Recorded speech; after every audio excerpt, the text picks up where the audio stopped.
एक रामायण की बात बताएंगे तो आपको बड़ी प्रसन्नता होगी। राम जी ने सुग्रीव जी से कहा कि तुम पिट आए, कोई बात नहीं है, क्या करें, हमको भी चक्कर पड़ गया। क्या चक्कर पड़ा? एक रूप तुम भ्राता दो, और कहीं बाण हमारा अमोघ है और हमारा बाण बाली की बजाय तुम्हारी छाती में लग जाता तो अनर्थ हो जाता। इसलिए हम भूल में पड़ गए, हम पहचान नहीं पाए कि तुम दोनों में से कौन बाली है, इसलिए हमने थोड़ा सा देरी कर दी। कोई बात नहीं, अब फिर प्रयास करो। अच्छा, ईमानदारी से बताओ, राम जी का ये उत्तर सही है? सही नहीं।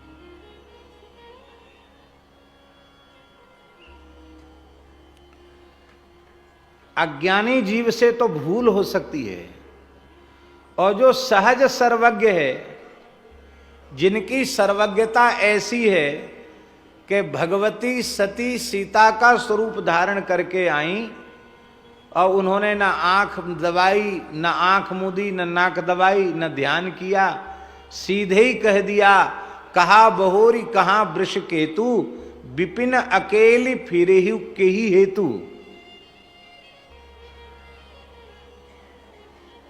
सीता जी का स्वरूप धारण करने वाली सती को वे पहचानते हैं, और सुग्रीव जो कवच कुंडल धारण किए हुए है, स्वर्णमयी माला धारण किए हुए राजा है, और ये बेचारा गरीब बाली राजा है, उस सुग्रीव बेचारा गरीब है, उसको नहीं पहचानते।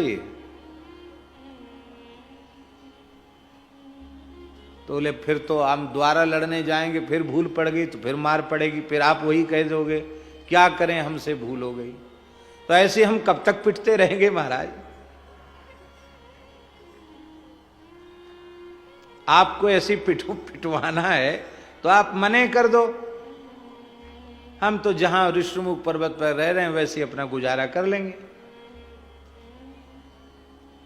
तब भगवान ने क्या किया? मेली कंठ सुमन के माला, भगवान ने सुमन के माला कंठ में मेल दी।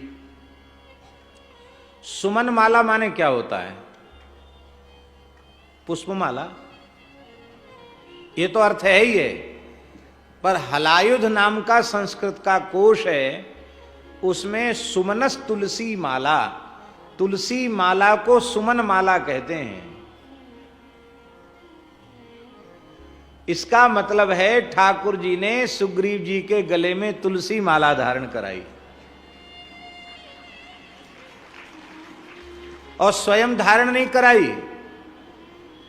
स्वयं तो लिया अपने हाथ में, लक्ष्मण जी को दिया, तो इसके गले में माला पहनाओ।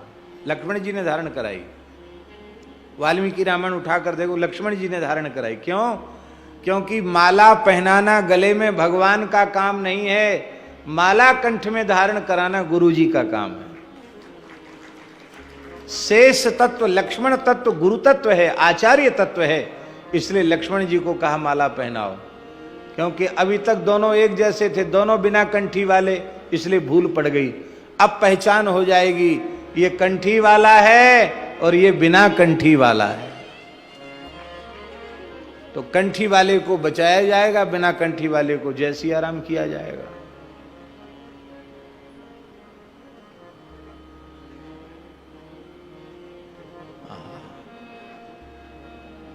बहुत भारी महिमा है, तुलसी की अपार महिमा है, तिलक की भी महिमा है। ये बात हम इसलिए कह रहे हैं कि कहीं ये बातें आप सच्ची न समझ लो, निंदा वाली बातें। इस तिलक को ऊर्ध्वपुंड्र कहते हैं। क्या कहते हैं? ऊर्ध्वपुंड्र। पुंड्र शब्द का अर्थ है संस्कृत भाषा के अनुसार उंगली। पुंड्र माने उंगली, और ऊर्ध्व माने ऊपर की ओर, ऊपर की ओर उंगली करके जो खींच के तिलक लगाए जाते हैं उसको ऊर्ध्वपुंड्र कहते हैं। वैष्णव तिलक में प्राय आप सलाई से भी लगाओगे तो ऐसे करना पड़ेगा, ऊपर की ओर।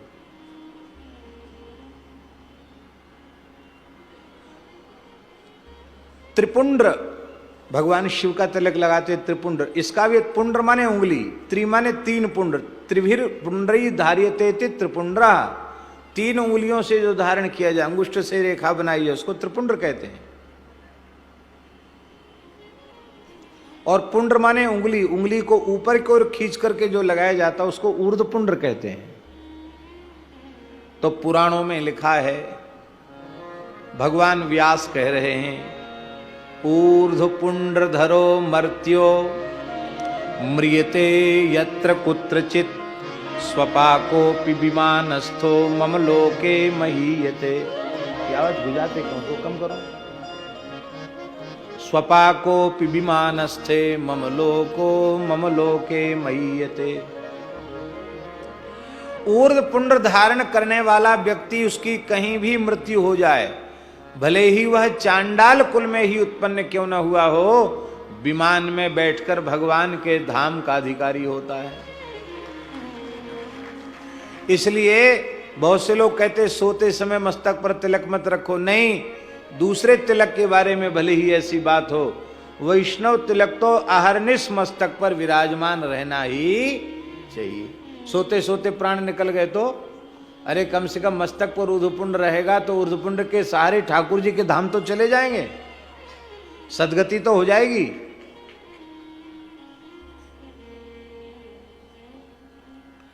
ऊर्ध्वपुंड्र विहीनस्य श्मशान सदृशम मुखम। मस्तक पर ऊर्ध्वपुंड्र नहीं है, उसका मस्तक श्मशान के तुल्य है। मुखम तस्य विलोक्यैव ह्यादित्यन्तु विलोकयेत्। ऐसे व्यक्ति का मुख देखने को मिल जाए तो सूर्य मंडल का दर्शन करके उस पाप का प्रायश्चित करना चाहिए। हरि नाम की महिमा, ऊर्ध्वपुंड की महिमा, तुलसी की महिमा, तप्त मुद्रा की महिमा, इन सबकी महिमा हमारे ग्रंथों में भगवान व्यास ने गाई है। कोई हमारे लिखे श्लोक नहीं है, पुराणों के श्लोक हैं।